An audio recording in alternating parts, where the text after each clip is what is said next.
यकीन मानो दोस्तों, आज की यह कहानी आपका आत्मविश्वास कई हजार गुना बढ़ा देगी, जिससे आपको अपनी जिंदगी की परिस्थितियों से लड़ने के लिए आपके अंदर ताकत आ जाएगी।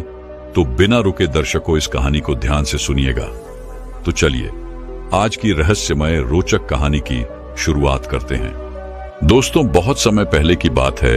एक नगरी में एक राजा राज किया करता था। उसकी एक बहुत ही सुंदर पत्नी भी थी और उन्हें एक बेटा भी था, जो अब बड़ा भी हो चुका था। राजा और रानी अपनी प्रजा को हमेशा खुश देखना चाहते थे और प्रजा अपने युवराज से भी यही उम्मीद किया करती थी। और इधर युवराज भी वह हर मुमकिन कोशिश किया करते थे कि वह अपने पिता के राज्यभार को संभाल लें। जिस तरह से उनके पिता राज करते हैं, ठीक उसी प्रकार वह भी अपनी प्रजा का ध्यान रखे, अपने राज्य का ध्यान रखिए। सब कुछ बहुत अच्छा चल रहा था। राजा और उसकी प्रजा सब बहुत खुश थे और खुशी खुशी अपना जीवन बिता रहे थे। लेकिन तभी एक दिन अचानक पड़ोसी राज्य का राजा, जो बहुत बूढ़ा हो चुका था, उसकी मृत्यु हो गई और उसका बेटा अत्यधिक क्रूर था। वह बहुत बेरहम था और उसे जंग करना बहुत अच्छा लगता था। जब यह बात युवराज के पिता को पता चली तो राजा और रानी ने एक कमरे में अपने आप को बंद कर लिया और दोनों आपस में बातें करने लगे। रानी बहुत चिंतित लग रही थी और वह राजा से कहती हैं, मुझे अपने बेटे की बहुत फिक्र हो रही है। मुझे उसकी चिंता सता रही है। पड़ोसी राज्य का राजा, जिसके साथ हमारी मैत्री थी, अब वह नहीं रहे और उनका बेटा अत्यधिक क्रूर है। वह बहुत बेरहम है। वह हमारे राज्य पर कभी भी आक्रमण कर सकता है। इस पर राजा ने रानी को समझाते हुए कहा, नहीं, वह ऐसा नहीं कर सकता। उसके पिता और मैं बहुत अच्छे मित्र थे और हमारे राज्यों के बीच शांति का हमने प्रस्ताव भी रखा हुआ था, इसलिए वह हम पर आक्रमण नहीं करेगा। तभी रानी कहती है, हमारी मैत्री उनके साथ खत्म हो गई और उनका बेटा एक खूंखार दरिंदा है, जिसे लोगों को मारने में मजा आता है। बेरहमी से वो लोगों की हत्या कर देता है। वो बहुत ही क्रूर है, बेरहम है। वो हमारे राज्य पर आक्रमण अवश्य करेगा और आप अब भी बूढ़े हो चुके हो। यदि उसने हमारे राज्य पर आक्रमण किया तो फिर भला हम उसका सामना कैसे करेंगे? हमारी सेना भी अब उतनी प्रबल नहीं रही और ना ही हमारा बेटा अभी उस लायक है कि वह युद्ध कर सके। यदि उसने आक्रमण किया तो हमारा राज्य तहस नहस हो जाएगा। हमारे राज्य में कुछ नहीं बचेगा, सब कुछ बर्बाद हो जाएगा। इतना कहकर रानी रोने लगी। इधर राजा जैसे ही रानी को चुप कराने का प्रयास करते हैं, तब तक सेनापति दौड़ता हुआ राजा के पास आता है और कहता है, ही राजन, पड़ोसी राज्य ने हमारे राज्य पर आक्रमण कर दिया है। अब हमें उनका सामना करना ही पड़ेगा। इतना कहकर मंत्री वहां से चला गया। उसके बाद राजा और रानी दोनों ने इस जंग को लड़ने का निश्चय किया। फिर दोनों इस जंग को लड़ने के लिए निकल पड़े। वहीं पर दूसरी तरफ युवराज, जो कि इस राज्य का होने वाला राजा था, उसे कुछ सैनिकों के साथ अलग रखा गया ताकि उसे कोई हानि न पहुंचा सके और उसकी सुरक्षा के लिए कुछ सैनिक भी युवराज के साथ ही थे। इधर दूसरी तरफ राजा और रानी उस जंग में अपना पूरा योगदान दे रहे थे। वह उस जंग को जीतना चाहते थे।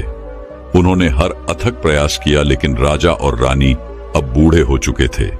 अब उनमें वह क्षमता नहीं थी कि वह इस युद्ध को जीत सके, लेकिन फिर भी उन्होंने हर मुमकिन कोशिश की और इस युद्ध को जीतने का प्रयास किया। यह युद्ध करीबन 2 दिनों तक चला, लेकिन राजा इस बीच बहुत घायल हो चुका था और अब उसके अंदर लड़ने की क्षमता नहीं बची थी और लड़ते लड़ते राजा ने अपने प्राण त्याग दिए। उधर दूसरी तरफ और पड़ोसी राज्य का राजा, जो बहुत क्रूर था, रानी को अपना बंदी बना लिया और उसे कारावास में भेज दिया। जब यह बात युवराज को पता चली तो युवराज फूट फूट कर रोने लगे। उन्हें यह समझ नहीं आ रहा था कि वह क्या करे। वह अपने पिता को बचा नहीं सके और उनकी माता को भी कारावास दे दिया गया। उधर दूसरी तरफ पड़ोसी राज्य का राजा क्रूरता के साथ, अहंकार के साथ भरा हुआ था। वह राज्य में आकर लोगों पर अत्याचार करना शुरू कर देता है। लोगों को बेवजह मौत के घाट उतार देता है। यहां तक कि उस राज्य की प्रजा भी सुरक्षित नहीं रही। लेकिन किसी तरह से युवराज के उन सैनिकों ने युवराज को उस राज्य से बाहर निकाल लिया। युवराज और उनके कुछ वफादार सैनिक अब उस राज्य को छोड़कर भाग चुके थे। युवराज ने कई दिनों का सफर तय करके पड़ोसी राज्य में शरण ली और उनसे आग्रह किया कि वह इस लड़ाई में उनका साथ दे ताकि उनका राज्य फिर से उनका हो सके। इसलिए उन्होंने पड़ोसी राज्य के राजा से उनकी सेना मांगी ताकि वो इस युद्ध को जीत सकें। लेकिन तभी उन्हें एक और बुरी खबर मिली, और वह यह थी कि उस क्रूर राजा ने उनकी माता को अर्थात रानी को फांसी पर लटका दिया। यह सुनकर युवराज पूरी तरह से टूट चुके थे। अब उनके मन में अपने राज्य को पाने की भी कोई इच्छा नहीं थी। वह बस फूट फूट कर रोए जा रहे थे। उस राज्य का नया राजा बहुत बेरहम था। वह किसी को भी बेवजह ही मौत के घाट उतार दिया करता, जिस कारण उस राज्य की आधी प्रजा राज्य को छोड़कर जा चुकी थी, और जो आधी बची हुई थी उन सब ने उस बेरहम राजा का गुलाम बनना स्वीकार किया। इधर युवराज पूरी तरह से टूट चुके थे। उनके माता पिता अब इस दुनिया में नहीं रहे, और जिस राज्य में उन्होंने शरण ली थी उस राज्य का राजा भी बड़ा ही चतुर निकला। उसे डर था कि कहीं यह युवराज मेरी गद्दी ना ले ले, इसीलिए उसने युवराज के बारे में उस क्रूर राजा को बता दिया। और जब यह बात युवराज को पता चली तो युवराज को फिर से वहां से भागना पड़ा। उन्होंने अपने सभी वफादार सैनिकों को वहीं पर छोड़ दिया और वह वहां से अकेले ही निकल पड़े। बिना किसी को कुछ बताए हुए करीबन 2 सालों तक वह यहां वहां भटकते रहे, लगातार भागते रहे। उन्होंने हर जगह मदद मांगी, हर किसी से विनती की वे लोग इनका इस युद्ध में साथ दें, लेकिन किसी ने उनका साथ नहीं दिया, जिस कारण वह बहुत परेशान हो गए, बहुत चिंतित रहने लगे। जब किसी ने उनकी मदद नहीं की तो वह युवराज आम लोगों के बीच रहने लगा। छोटा मोटा जो भी काम उसे मिलता वह उसे करके अपना गुजारा किया करता, लेकिन वह कभी किसी से यह नहीं कहता कि वह उस राज्य का राजा था। ऐसे ही कई दिन बीत गए। दिन के बाद महीने, महीने के बाद साल, और करीबन 5 साल ऐसे ही बिताने के बाद वह युवराज यह तक भूल चुका था कि वह किसी राज्य का युवराज था। उसने सारी आशाएं छोड़ दी थी। अब उसे किसी से कोई उम्मीद नहीं रह गई थी, और अब उस युवराज को यह भी यकीन हो चुका था कि उसकी पुरानी जिंदगी से अब उसके लिए कुछ नहीं बचा। इसलिए उसने अपना वह राज्य पाने की उम्मीद छोड़ दी थी, और वह एक छोटे से किसान के पास छोटी सी नौकरी करने लगा। वह उस किसान की बकरियों का ध्यान रखता था। वह उन बकरियों के पास ही सोया करता, उनका ख्याल रखता, उन्हें खिलाता पिलाता और उनकी हर एक जरूरत को पूरा करता। लेकिन दूसरी तरफ वो किसी से कुछ नहीं कहता और ना ही ज्यादा खाना खाता था। वह एकदम शांत रहता, अकेला रहता। उसे केवल एक ही चिंता सताए जा रही थी कि वह अपने राज्य को नहीं बचा सका। उसने अपने राज्य के लोगों को निराश किया है, और उसके राज्य की प्रजा उसे कभी माफ नहीं करेगी। ये सब सोच सोच कर वह हर दिन और भी ज्यादा चिंतित रहने लगा, परेशान रहने लगा, और ऐसे ही एक समय ऐसा आ गया कि उससे सारे काम धंधे भी बंद कर दिए थे। वह सब कुछ छोड़ छाड़ कर केवल इसी बात को लेकर सोचा करता, परेशान रहता। जब किसान को यह बात पता चली उसकी बकरियों का वह राजा का पुत्र ध्यान नहीं रख रहा है, तो किसान ने भी युवराज को वहां से निकाल दिया, क्योंकि वह अब किसान के किसी काम का नहीं था। युवराज वहां से निकलने के बाद जंगलों में अपना समय बिता रहा था। जंगलों में जो भी फल उसे मिल जाता वह उसे अपनी भूख मिटाता, और ऐसे ही वह अपना दिन गुजर बसर कर रहा था। ऐसे ही कई दिन बीत गए, और उसके बाद बारिश का मौसम आ गया। एक दिन आंधी तूफान आया तो वह एक छोटी सी झोपड़ी में बारिश से बचने के लिए चला गया। जब वह उस झोपड़ी में गया तो उसने देखा कि वहां पर 3 बौद्ध भिक्षु थे जो बैठकर साधना कर रहे थे, ध्यान में लीन थे। वह जाकर चुपचाप उनके सामने यूं ही बैठ गया। जब उन बौद्ध भिक्षु ने अपनी आंखें खोली तो देखा कि एक युवक उनके सामने बैठा है जो बारिश में भीग चुका है। उन बौद्ध भिक्षु ने तुरंत ही उठकर युवराज को शरीर पहुंचने के लिए एक साफ वस्त्र दिया, सोने के लिए अच्छी जगह और एक गद्दा भी दिया, और रात्रि के समय उन्हें कुछ भोजन भी दिया गया। युवराज उन बौद्ध भिक्षु को देखकर बहुत प्रसन्न था। वह यह भूल चुका था कि इस दुनिया में बुरे लोगों के साथ अच्छे लोग भी हैं। लेकिन युवराज को रात भर नींद नहीं आई। वह केवल उन्हीं बातों को लेकर सोचता रहा और रोता रहा। उसे केवल एक ही चिंता सता रही थी कि उसके राज्य के लोग उसे कभी माफ नहीं करेंगे। उसने जो किया है वह गलत है। उसे अपने ऊपर बहुत शर्म आ रही थी। इस कारणवश वह रात भर सो नहीं पाया और उसने यह तय किया कि सुबह होते ही वह यहां से चला जाएगा। वह उन बौद्ध भिक्षुओं के ऊपर बोझ नहीं बनेगा और ना ही उनका कोई फायदा उठाएगा। जैसे ही सुबह हुई, युवराज उस कुटिया से बाहर निकला। तभी उन तीनों बौद्ध भिक्षु में से एक बौद्ध भिक्षु ने उसे देख लिया और कहा, भंते कहां जा रहे हो? लेकिन युवराज ने उन बौद्ध भिक्षु के इस सवाल का कोई जवाब नहीं दिया। इधर पर बौद्ध भिक्षु युवराज से सवाल पे सवाल किए जा रहा था, लेकिन युवराज अपने मुख से कुछ नहीं कह रहे थे। लेकिन युवराज को उन बौद्ध भिक्षु की वह बातें अच्छी लग रही थी, क्योंकि इतने सालों में कोई ऐसा था जिसने उनका ध्यान रखा था, उनसे सवाल किए थे, जिस कारण उन बौद्ध भिक्षु का व्यवहार युवराज को बहुत अच्छा लग रहा था। इसी दौरान एक बूढ़ा आदमी उस कुटिया में आया और उसने सामने अपने राजकुमार को देखा। तुरंत उसके सामने नतमस्तक हो गया और कहने लगा, महाराज आप कहां थे? मैं आपको 5 सालों से ढूंढ रहा हूं। मैंने आपकी तलाश कहां कहां नहीं की। इन 5 सालों में मैंने आपको कहां कहां नहीं ढूंढा। आपकी प्रजा भी आपका इंतजार कर रही है। प्रजा चाहती है कि आप एक बार फिर से अपने राज्य पर राज करें। यदि आप अपने राज्य को फिर से पाना चाहते हैं तो हम सब आपके साथ देंगे। उन्हें आपकी बहुत जरूरत है। वे आपको बहुत याद करते हैं। लेकिन उधर दूसरी तरफ युवराज मन ही मन बहुत चिंतित था। वह निराश हो चुका था। अपने जीवन से, अपनी जिम्मेदारियों से वह यह जानता था वह इतनी बड़ी जिम्मेदारी नहीं ले पाएगा। वह कई बार असफल हो चुका था, जिस कारण क्रोधित होकर वह राजकुमार उस बूढ़े व्यक्ति से कहता है, कौन महाराज? कैसा महाराज? मैं किसी राज्य का महाराज नहीं हूं। मुझे अकेला छोड़ दो, मुझे जाने दो। लेकिन उनका वह वफादार सैनिक उनका पीछा छोड़ने के लिए तैयार नहीं था। उसने उन्हें मनाने की बहुत कोशिश की, लेकिन युवराज मानने को तैयार ही नहीं थे। काफी देर तक प्रयासों की बात भी जब युवराज नहीं माने तो वह उनका वफादार सैनिक निराश होकर वहां से चला गया। और उसके चले जाने के बाद वह बौद्ध भिक्षु युवराज से कहते हैं, क्या तुम सचमुच एक राजा हो? यदि यह सच है तो तुम अपनी और अपनी प्रजा की जिंदगी क्यों बर्बाद कर रहे हो? इस पर वह युवराज कहता है महाराज, अब इस बात से कोई फर्क नहीं पड़ता। इस बात को 5 साल बीत चुके हैं।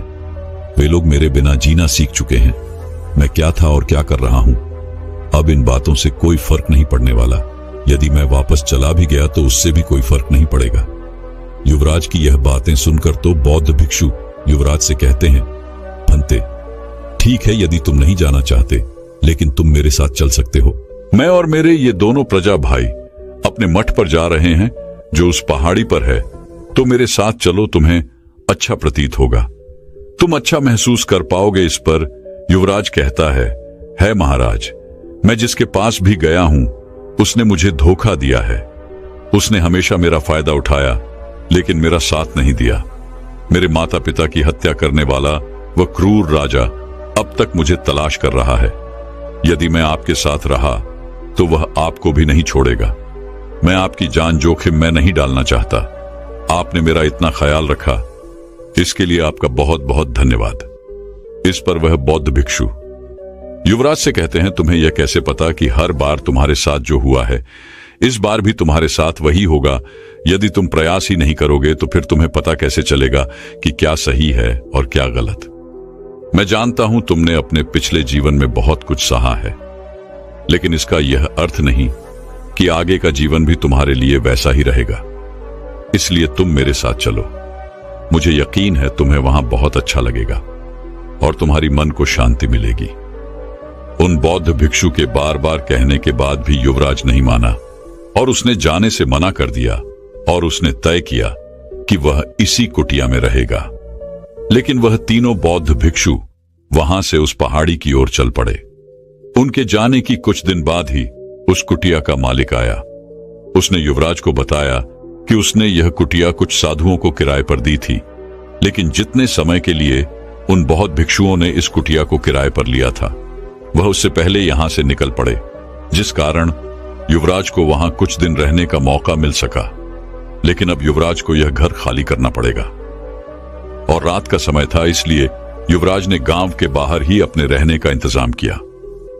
ठीक उसी समय युवराज का वह वफादार सैनिक फिर से उनके पास आया और उनसे कहने लगा, महाराज मुझे माफ कीजिए, लेकिन मैं आपके साथ ही रहूंगा और इसके अलावा मेरे पास और कोई विकल्प नहीं है।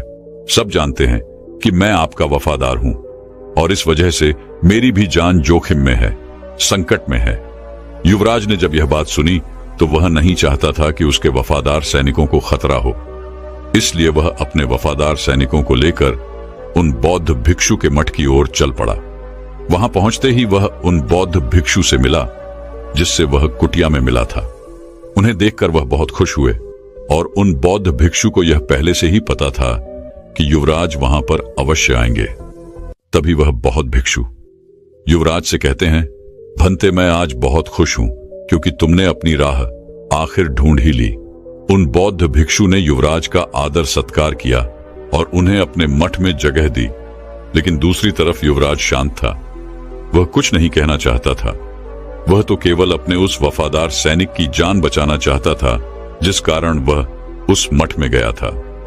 अगले दिन वह बौद्ध भिक्षु युवराज के पास पहुंचते हैं और उसे कहते हैं, भंते तुम एक राजा हो तो तुम क्यों अपनी और अपने प्रजा की जिंदगी इस तरह से बर्बाद कर रहे हो?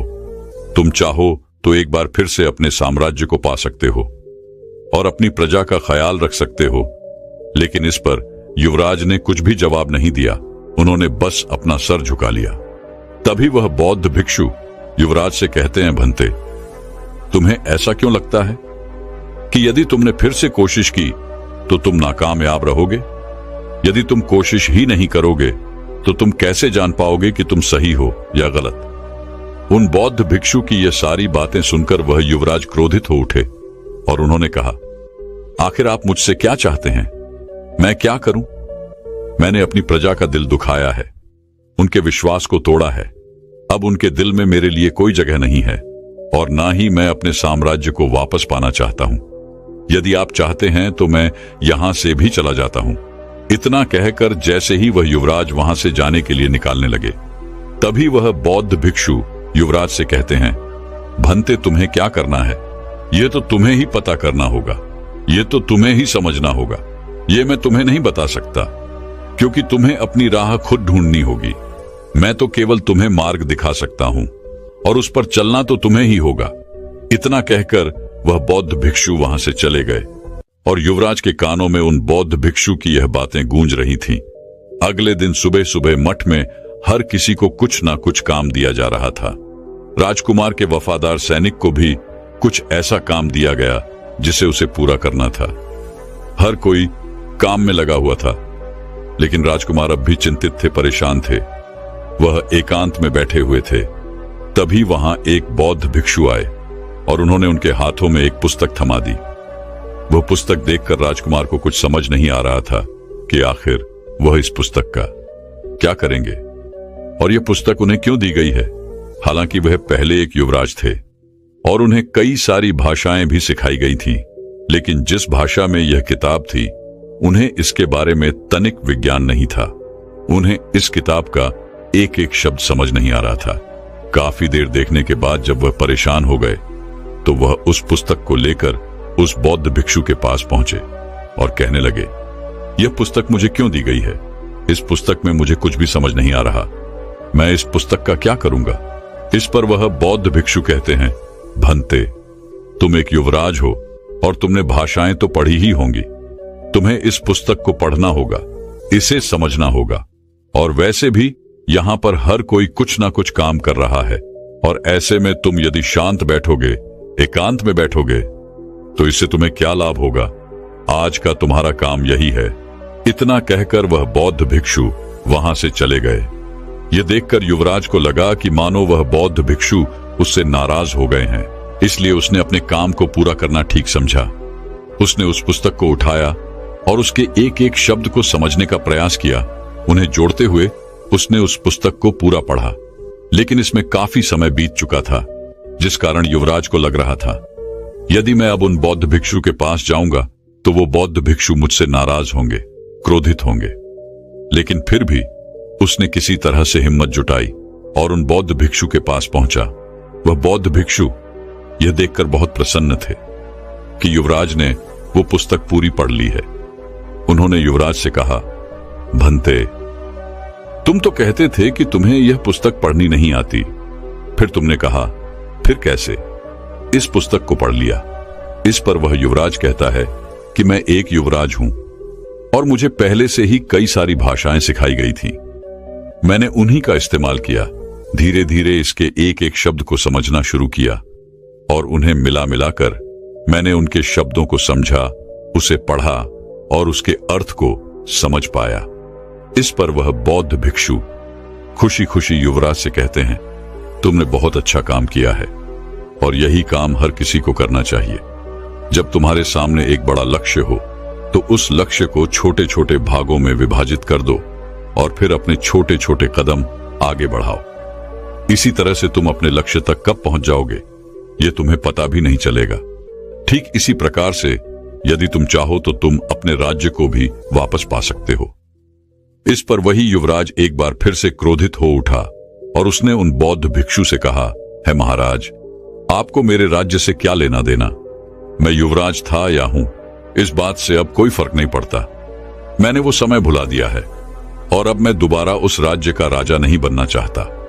मैंने अपनी प्रजा को दुख पहुंचाया है, उन्हें तकलीफ दी है। ऐसे समय पर मैं उन्हें छोड़कर भाग गया और अब मेरी प्रजा मुझे वापस नहीं पाना चाहती। उनके मन में मेरे लिए केवल क्रोध है। इस पर वह बौद्ध भिक्षु युवराज से कहते हैं, यदि तुम अपने हुनर को यूं ही बर्बाद करते रहोगे तो अवश्य ही एक दिन तुम सचमुच अपने राज्य से हाथ धो बैठोगे और तुम्हें तुम्हारी प्रजा भी कभी प्यार नहीं करेगी। वह भला ऐसा राजा क्यों चाहेगी जो उनकी फिक्र नहीं करता, जो उनका ध्यान नहीं रखता, जो उनका ख्याल नहीं रखता। आज तुम्हारी प्रजा इस उम्मीद में है कि तुम लौट कर आओगे और अपने राज्य को उस क्रूर राजा से आजाद करोगे। मेरा काम है केवल तुम्हें रास्ता दिखाना, लेकिन इस पर चलना तो तुम्हें ही होगा। मुझे अपना काम करना ही होगा ताकि तुम अपना काम कर सको। काफी देर बाद युवराज ने उन बौद्ध भिक्षु से कहा, है महाराज, लेकिन मैं बार बार असफल रहा हूं। इस बार कुछ अलग कैसे हो सकता है? मैं हार हार के थक चुका हूं, परेशान हो चुका हूं। मैंने कई तरीके अपनाए अपने राज्य को वापस पाने के, लेकिन किसी ने मेरा कोई साथ नहीं दिया। हर किसी को लगा कि मैं यहां पर कोई षड्यंत्र रचने आया हूं, जिस कारण मैंने जिस राज्य में भी मदद की गुहार लगाई, हर किसी ने मेरे बारे में उस क्रूर राजा को बता दिया और उस वजह से मुझे हर जगह से भागना पड़ा और आखिरकार मुझे यह समझ नहीं आ रहा था कि मैं क्या करूं, कहां जाऊं, किससे मदद मांगूं। इसलिए आखिरकार मैंने अपने राज्य को पाने की वह उम्मीद छोड़ दी, अपने प्रजा की उस उम्मीद को हमेशा हमेशा के लिए दफन कर दिया। युवराज की यह सारी बातें सुनकर बौद्ध भिक्षु युवराज से कहते हैं, भंते, क्या तुम्हें यह यकीन नहीं है कि तुम बदल सकते हो? यदि नहीं तो यही तुम्हारा सबसे बड़ा पाप है। तुम्हारे साथ अतीत में जो कुछ भी हुआ, तुम सिर्फ उसी के बारे में सोचते रहते हो। तुम्हें लगता है कि तुम्हें हारे हुए इंसान हो। तुम्हें लगता है कि तुम्हारे साथ वही होगा जो आज तक तुम्हारे साथ हुआ है, जो तुमने आज तक अनुभव किया है। लेकिन ऐसा नहीं है। तुम यदि चाहो तो तुम आज भी अपने उस राज्य को पा सकते हो, अपने प्रजा को फिर एक बार खुश कर सकते हो, उसकी उम्मीद को जगा सकते हो। लेकिन इसके लिए तुम्हें अपने आप को अंदर से परिवर्तित करना होगा। तुम्हें अपनी जिम्मेदारी उठानी होगी। तुम्हें अपने वफादारों की, अपनी प्रजा की जिम्मेदारी लेनी होगी। इतना कहकर वह वहां से चले गए। लेकिन उन बौद्ध भिक्षु की वो सारी बातें युवराज के कानों में गूंज रही थी। युवराज ने उन बौद्ध भिक्षु के आखिरी शब्दों के बारे में बहुत सोचा और अगले दिन वो वापस उन बौद्ध भिक्षु के पास पहुंचे और उससे कहने लगे, है महाराज, क्या आपको सच में लगता है कि मैं अपने राज्य को वापस पा सकता हूं? क्या मेरे लोग मेरे साथ खड़े होंगे? ये सारी बातें वहां पर उपस्थित युवराज का वह वफादार सैनिक सुन रहा था। वह तुरंत ही आकर युवराज से कहता है, हां महाराज, वह अवश्य ही हमारा साथ देंगे, क्योंकि आप ही उस राज्य के असली राजा हैं और वह आपकी पहचान आपसे छीन नहीं सकते। इस पर वह युवराज कहता है, तुम सही कहते हो, लेकिन मुझे यह समझ नहीं आ रहा कि मैं कहां से शुरू करूं। तभी वह बौद्ध भिक्षु युवराज से कहते हैं, लगता है तुम यह भूल चुके हो कि अपने लक्ष्यों को छोटे छोटे भागों में विभाजित कर देना चाहिए और उसके बाद उन छोटे छोटे लक्ष्यों की ओर आगे बढ़ना चाहिए। उन बौद्ध भिक्षु की यह बात युवराज को अच्छी तरह समझ में आ चुकी थी। युवराज और उसके वफादार ने कुछ पैसे इकट्ठा किए और अपने लिए कुछ वफादार सैनिकों को खरीदा। ऐसे ही वह छोटे छोटे गांव जाकर अपने लिए सैनिकों को इकट्ठा करने लगे और अपनी सेना तैयार करने लगे। और जब यह बात लोगों को पता चली तो लोग युवराज के साथ जुड़ने लगे, उनकी सेना में भर्ती होने लगे और आखिरकार युवराज ने अपने राज्य पर आक्रमण किया और उस राजा को बड़ी ही सरलता के साथ हरा दिया। और जब वह अपनी राजगद्दी पर बैठा तो उसकी आंखों में आंसू थे और उसके बगल में वही वफादार सैनिक था, वह भी रो रहा था और अपने युवराज से कहता है महाराज, यह वही दिन है जिसके लिए मैंने 6 सालों से सपना देखा था। लेकिन मेरा आपसे एक प्रश्न है। मैं यह जानना चाहता हूं कि आपका मन कैसे बदला। मैंने तो आपको मनाने की हर मुमकिन कोशिश की थी, लेकिन आपने तो मना कर दिया था। इस पर वह युवराज कहता है, मुझे तुम्हारे विश्वास पर विश्वास था। तुम हमेशा से मुझ में विश्वास करते थे, लेकिन मैं ही अपने आप पर विश्वास नहीं कर पाता था। लेकिन जब उन बौद्ध भिक्षु ने मुझे यह समझाया कि मुझे अपने कर्तव्य को पूरा करना ही चाहिए और अपने कर्तव्य से भागना नहीं चाहिए, तब मुझे यह बात समझ में आई कि मुझे अपने कर्तव्य को पूरा करना ही होगा। और मुझे तो हमेशा से यह लगता था कि मेरे अतीत में जो हुआ है वही मेरे साथ हमेशा होगा और मैं हमेशा हार का ही सामना करूंगा। लेकिन उन बौद्ध भिक्षु की सारी बातों ने मेरे मन को एक साफ आईने की तरह कर दिया था, जिसमें मैं यह साफ साफ देख पा रहा था, यदि मैं अपने हुनर को, अपनी प्रजा को किसी और के भरोसे छोड़ दूं तो यह गलत होगा, यह उनके साथ नाइंसाफी होगी। इसलिए मैंने उन बौद्ध भिक्षु की यह बात मानी और अपने बड़े से लक्ष्य को छोटे छोटे लक्ष्यों में विभाजित कर दिया और फिर उन लक्ष्यों की ओर आगे बढ़ना शुरू कर दिया। और धीरे धीरे हम एक एक करके अपने लक्ष्य में सफल होते गए और मेरा आत्मविश्वास भी लगातार बढ़ता चला जा रहा था। और उसी आत्मविश्वास के कारण आज मैं अपने राज्य को वापस पा सका हूं और इसी प्रक्रिया को मैं अपने राज्य को चलाने में भी इस्तेमाल करूंगा। दोस्तों, हमारे साथ भी हमेशा ऐसा ही कुछ होता है। छोटी छोटी चीजों से निराश हो जाते हैं, छोटी छोटी तकलीफों से हार जाते हैं और हम सोचते हैं कि हमारे साथ पिछली बार जैसा हुआ था ठीक वैसा ही होगा और हम एक बार फिर हार जाएंगे और हम आगे कुछ नहीं कर सकते। लेकिन वास्तविकता तो यह है कि हमें अपने आप को समझने की जरूरत है, अपने अंदर उस आत्मविश्वास को जगाने की जरूरत है। हमें अपने आप को और बेहतर बनाने की जरूरत है और अगर आप अपने आप को बेहतर बनाने में सक्षम हैं तो आप एक ना एक दिन अपने लक्ष्य को अवश्य प्राप्त करेंगे। तो दोस्तों, अब हमारे अगले कहानी का विषय है, कुछ लोग कम उम्र में ही किन किन आदतों की वजह से बुढ़े हो जाते हैं, कैसे आप खुद को ज्यादा उम्र में भी जवान रख सकते हो। इस विषय पर अगली रोचक कहानी की शुरुआत करते हैं। दोस्तों, आपने देखा होगा कि आजकल हर एक इंसान, हर एक व्यक्ति अपनी उम्र से पहले ही बूढ़ा हो जाता है। और आप लोगों ने तो सुना ही होगा कि एक बार यदि हमारी जवानी चली जाती है तो वह वापस नहीं आती, अर्थात एक बार बुढ़ापा आ जाए तो जवानी नहीं आती। इसलिए आज मैं आपके लिए एक ऐसी कहानी लेकर आया हूं जिसके अंदर आपको ऐसी 3 बातें पता चलेंगी, ऐसी 3 आदतें पता चलेंगी जिस कारण हर मनुष्य, हर व्यक्ति समय से पहले ही बूढ़ा हो जाता है। इसलिए हमें इन 3 आदतों से बचकर रहना चाहिए, नहीं तो आप भरी जवानी में कम उम्र में बुढ़ापे की तरफ आगे की ओर बढ़ चलेंगे। फिर चाहे आप शादीशुदा हो या ना हो, तो आपका यह जानना बहुत जरूरी है, क्योंकि कई लोगों के साथ ऐसा देखने को मिला है कि वो लोग भरी जवानी में अपनी ताकत खो बैठते हैं और वह बूढ़े हो जाते हैं, बुढ़ापे का शिकार हो जाते हैं, और वो भी अपनी सिर्फ इन 3 आदतों के कारण। इसलिए हमें इन 3 आदतों पर लगाम लगानी ही चाहिए। यदि आप लंबे समय तक जवान और ताकतवर बने रहना चाहते हैं तो इन 3 आदतों को आपको अपने जीवन से निकालना ही होगा। आज जिन 3 बातों के बारे में, अर्थात जिन 3 आदतों के बारे में हम जानने वाले हैं, ये आदतें आर्षि मुनियों ने तप करके, तपस्या करके ये अनमोल ज्ञान हमें दिया है। लेकिन आजकल के समय की सबसे बड़े दुर्भाग्य की बात यह है, ऐसा अनमोल ज्ञान जो कि हीरे मोतियों से भी अत्यधिक महंगा है, कीमती है, जीवन को सुधारने वाला है, हमारे जीवन को कष्टों से निकालने वाला है। ये ज्ञान धीरे धीरे लुप्त होता जा रहा है। आज हम आपके लिए वही 3 आदतें ढूंढ कर लाए हैं जो शास्त्रों में ऋषि मुनियों द्वारा बताई गई है। तो चलिए जानते हैं कि वो कौन सी 3 आदतें हैं जिनसे हमें बचकर रहने की आवश्यकता है। दोस्तों, वेदों में ऐसा बताया गया है कि कलयुग में मनुष्य की आयु कम से कम 100 वर्षों की होनी चाहिए। लेकिन आपने अपने आस पड़ोस में तो देखा ही होगा कि आजकल हर एक व्यक्ति, हर एक मनुष्य की उम्र कम होती जा रही है।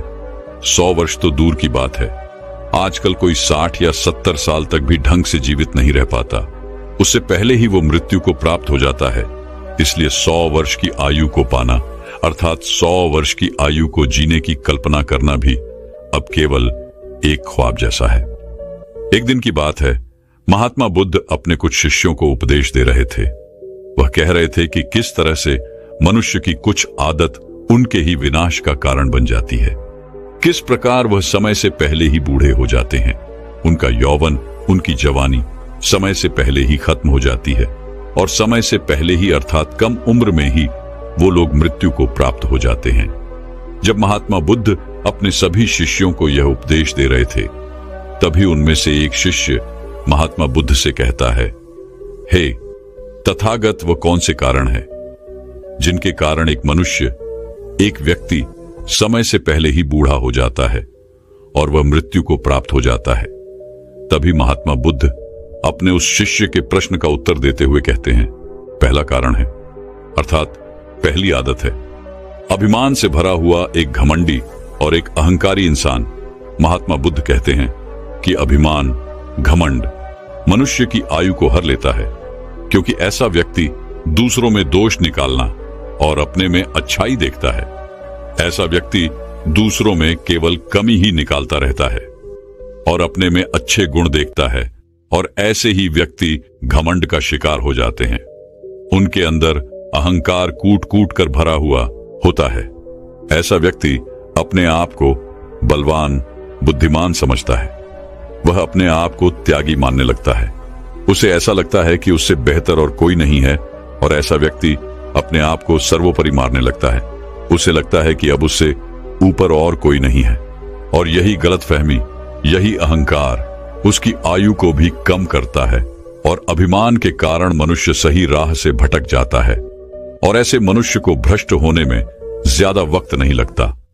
और वहीं पर जो व्यक्ति अपनी बड़ाई करता रहता है, जिसे अपनी प्रशंसा करने में मजा आता है, जिसे केवल अपनी ही बढ़ाई करना अच्छा लगता है, उसे दुनिया में कोई प्रेम नहीं करता, उसे कोई भी पसंद नहीं करता।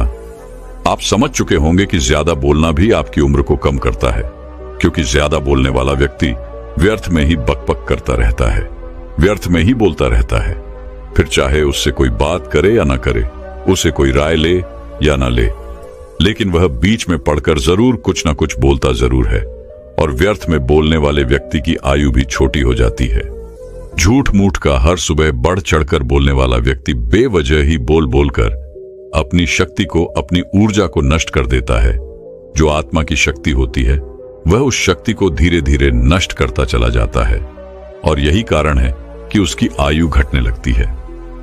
ऐसे व्यक्तियों की आयु और बुद्धि दोनों ही कम होने लगती है, और ऐसे ही व्यक्तियों का यौवन अर्थात उनकी जवानी बहुत जल्दी खत्म हो जाती है। इस प्रकार ज्यादा बोलने वाले व्यक्तियों का कोई सम्मान नहीं करता, उनकी बातों पर कोई ध्यान नहीं देता, उनकी बातों को कोई गंभीरता से नहीं लेता, और ऐसे व्यक्ति अपना सम्मान भी खो बैठते हैं। लोग उनसे दूर भागते हैं। ऐसे व्यक्तियों को अपने इस आदत से छुटकारा पाने के लिए ध्यान का अभ्यास करना चाहिए। इससे उनको दोहरा लाभ मिलेगा। आपने देखा होगा कि आज भी कई ऐसे साधु संत हैं, कई ऐसे ऋषि मुनि हैं जिनकी उम्र बहुत लंबी है, जो लोग अत्यधिक बूढ़े हो चुके हैं, लेकिन अब भी वो जीवित हैं, क्योंकि वह बहुत कम बोलते हैं। जितना जरूरत होती है वह केवल उतना ही बोलते हैं। व्यर्थ की बातों में वह अपनी शक्ति नष्ट नहीं करते, इसीलिए उनकी आयु लंबी होती है। जिस व्यक्ति में त्याग की भावना नहीं होती, उस व्यक्ति की भी आयु अतिथि कम हो जाती है। जो व्यक्ति केवल सांसारिक सुखों में लिप्त रहता है, भोग विलास में लिप्त रहता है, शारीरिक सुख और काम वासना के चक्कर में रहने वाला व्यक्ति भी अपनी आयु को तेजी से कम कर लेता है और ऐसे व्यक्ति बहुत जल्द ही मृत्यु को प्राप्त हो जाते हैं। जिन व्यक्तियों के जीवन में संयम नहीं होता वह ज्यादा दिनों तक जीवित नहीं रह पाते, और जो व्यक्ति सहमत है, जो व्यक्ति संयम के साथ जीता है, जिस व्यक्ति को त्याग करना आता है, जिसके भीतर त्याग की भावना है, वो अपने जीवन को सुख और शांति से जीता है, जिस कारण उसकी आयु भी लंबी होती चली जाती है। हर मनुष्य को अपने जीवन में एक बात अवश्य ध्यान रखनी चाहिए कि वह इस संसार में किसी से कुछ लेने नहीं बल्कि कुछ देने आया है। लेकिन हम में से अधिकांश लोग तो केवल अपने बारे में ही सोचते रहते हैं। वह अपने लालच को पूरा करना चाहते हैं, अपनी इच्छाओं को पूरा करना चाहते हैं, फिर चाहे उससे किसी को भी नुकसान हो जाए, इस बात से उन्हें कोई फर्क नहीं पड़ता।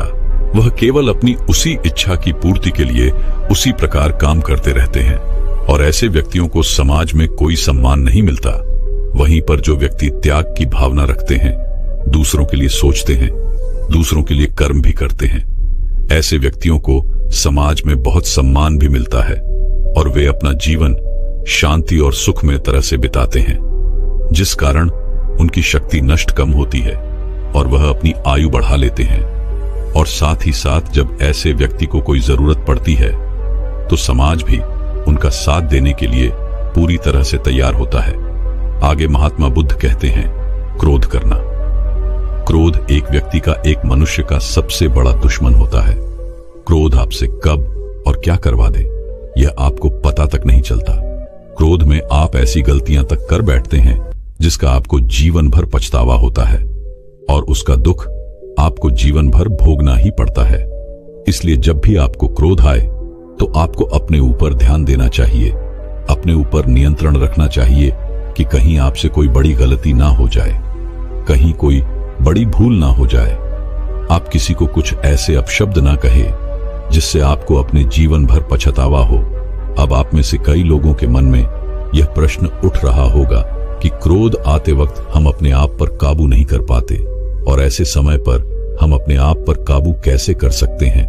तो इसका एक बड़ा ही सीधा और सरल जवाब है, ध्यान। यदि आप प्रतिदिन ध्यान करते हैं तो आप अपने मन पर, अपने मस्तिष्क पर अपना पूरा नियंत्रण पा सकते हैं। इसके लिए आपको अभ्यास की आवश्यकता है और इसके लिए आपको निरंतर अभ्यास करते ही रहना चाहिए। तभी आप क्रोध आते वक्त अपने आप को देख पाएंगे, समझ पाएंगे और अपने आप पर नियंत्रण पा सकेंगे। जब भी किसी व्यक्ति को क्रोध आता है तो ऐसे समय पर वे लोग ऐसे गलत फैसले ले लेते हैं जिससे उन्हें जीवन भर पछताना पड़ता है और बात बात पर क्रोधित होने वाला व्यक्ति अपनी आयु कम कर लेता है। और ऐसे व्यक्ति जो बात बात पर क्रोध करते हैं वह दिन भर अपना नुकसान तो करते ही है, साथ ही साथ उनकी आयु भी कम होती चली जाती है। और ऐसे व्यक्ति न केवल अपना नुकसान करते हैं बल्कि अपने आस पड़ोस, अपने परिवार वाले, अपने मित्रों तक का भी नुकसान करने से पीछे नहीं हटते। महात्मा बुद्ध कहते हैं, जो व्यक्ति क्रोध पर काबू पा सकता है उसने खुद पर पूरी तरह से नियंत्रण पा लिया है। वही असली योगी है, वही सारे सुखों का अधिकारी है। और तो और क्रोध को नरक का द्वार भी बताया गया है। कोई भी व्यक्ति या कोई भी मनुष्य चाहे कितना भी अच्छा कर्म क्यों ना करता हो, चाहे वह कितना भी पुण्य का काम क्यों ना करता हो, लेकिन यदि वह बात बात पर क्रोधित होता है तो वह अपने पूरे जीवन को नष्ट कर लेता है। अपने साथ वह अपने घर वालों का जीवन भी पूरी तरह से बर्बाद कर देता है और ऐसा जीवन नरक से बदतर होता है। एक स्वार्थी व्यक्ति समाज में कलंकित होता है और स्वार्थी सभी अनाथों का मूल है। एक स्वार्थी मनुष्य, एक लालची मनुष्य अपने स्वार्थ को सिद्ध करने के लिए, अपने काम को पूरा करने के लिए किसी भी हद तक गिर सकता है और ऐसे स्वार्थी व्यक्तियों में किसी भी प्रकार की लाज शर्म नहीं होती। उन्हें इस बात से फर्क नहीं पड़ता कि दुनिया क्या कहेगी, उन्हें तो इस बात से फर्क पड़ता है यदि उनका काम ना पूरा हुआ तो वह क्या करेगा।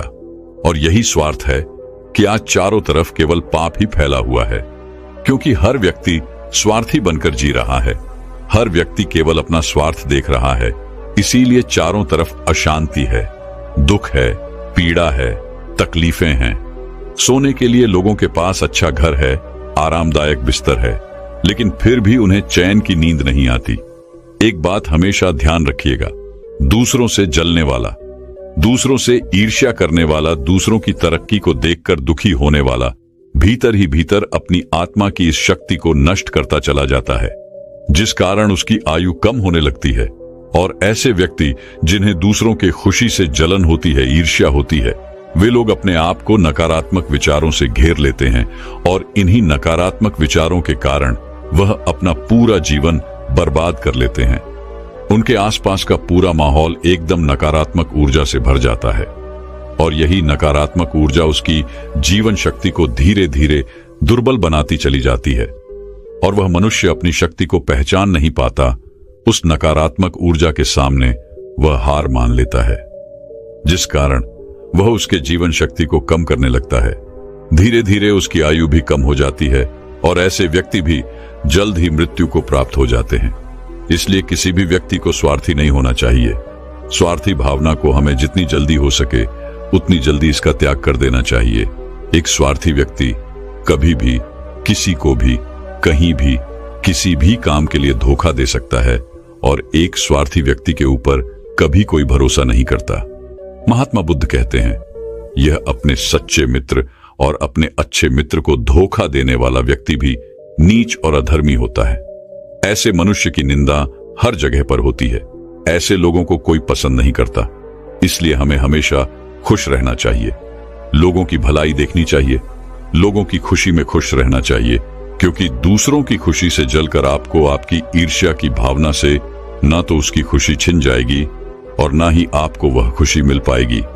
मनुष्य के जीवन में मित्रों का बहुत महत्व होता है। एक अच्छा और एक सच्चा मित्र आपको कई प्रकार की तकलीफों से, कई प्रकार की पीड़ाओं से बाहर निकाल सकता है। जब आपके साथ कोई ना हो, जब आपका साथ कोई ना दे रहा हो, तब आपका सच्चा मित्र आपके साथ होता है और वह आपको उस दुविधा से, उस तकलीफ से, उस पीड़ा से बाहर निकालने में आपकी मदद करता है। सच्ची मित्रता में वो शक्ति होती है जिस शक्ति से आपके शत्रु भी आपसे डरते हैं। जब आप अकेलेपन में या आप कभी किसी मुसीबत में फंस जाते हैं तो मित्रता की यही शक्ति आपकी मदद करती है और आपको उस मुसीबत से बाहर निकालती है। आपका सच्चा मित्र ही आपकी मदद करता है। इसीलिए एक सच्चे मित्र के साथ धोखा करना भी अधर्म है और ऐसा व्यक्ति भी अपनी आयु को कम कर लेता है और वह पतन की ओर आगे बढ़ता है। ऐसी कई सारी बातें हैं जो हम अपने परिजनों, अपने परिवार वालों, अपने माता पिता से नहीं कह सकते, लेकिन वह दर्द, वह पीड़ा, वह हम अपने मित्र से कह सकते हैं।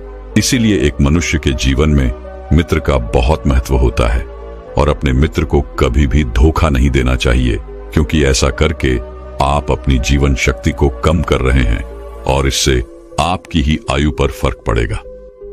इतना कहकर बुद्ध शांत हो गए और उस शिष्य को भी अपने सवाल का जवाब मिल गया। दोस्तों, मैं उम्मीद करता हूं कि यह कहानी सुनने से आपके जीवन में अच्छे बदलाव आए होंगे। आपको इस वीडियो से क्या सीखने मिला ये कमेंट करके जरूर बताइए और अपने परिवार, दोस्तों या आपके करीबी इंसान के साथ ये कहानी शेयर करके उन्हें भी इस ज्ञान से परिचित करवाए। बाकी अगर आपको यह वीडियो दिल से अच्छी लगी हो तभी इस वीडियो को लाइक कर देना और आपने अब तक इस चैनल को सब्सक्राइब न किया हो तो चैनल को सब्सक्राइब भी जरूर कर देना। आपका हर दिन शुभ हो और खुशियों से आपका जीवन भरा रहे। धन्यवाद। नमो बुद्धाय।